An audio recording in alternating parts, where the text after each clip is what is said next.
commence d'abord par Israël. Je commence par Israël. Le pays Israël va traverser les secousses. L'avantage, c'est qu'il travaille à les secousses, c'est pas comme c'était nouveau. Je dis, il y aura des attaques en main armée, de Kalachnikov sophistiqués, qui vont apporter des morts dans le pays. Pour apporter des morts dans le pays. Et les services secrets américains sont au courant. Je ne sais pas pourquoi ils ne donnent pas d'informations. Et les services secrets américains sont au courant. Ils vont donner la lettre un peu tard. Il y aura eu beaucoup de morts. Donc j'envoie quand même ce message à Israël, au gouvernement israélien. Je ne sais pas si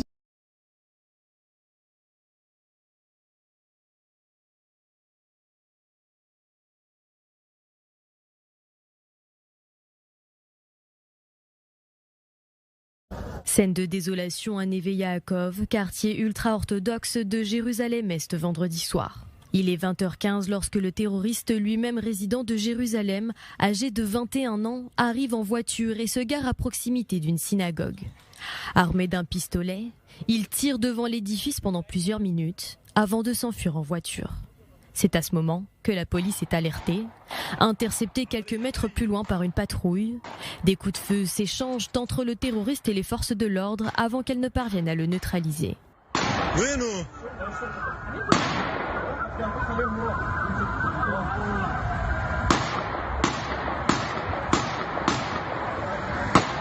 Derrière le terroriste, un bilan lourd, 7 personnes tuées, âgées de 15 à 70 ans. Parmi elles, Eli et Nathalie Misrahi, décédés alors qu'ils aidaient d'autres blessés. Ils s'étaient mariés il y a 2 ans. À l'heure actuelle, 3 blessés sont toujours hospitalisés. Vendredi marque l'un des attentats les plus meurtriers en Israël depuis 2011.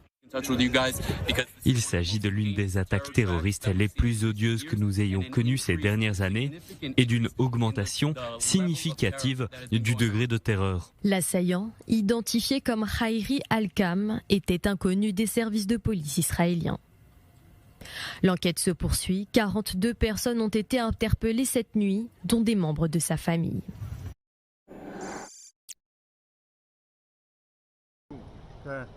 Nouvelle attaque ce samedi matin à Jérusalem-Est. Un homme de 47 ans et son fils de 23 ans ont été blessés par balle. L'assaillant était un Palestinien de 13 ans. Il a été tué.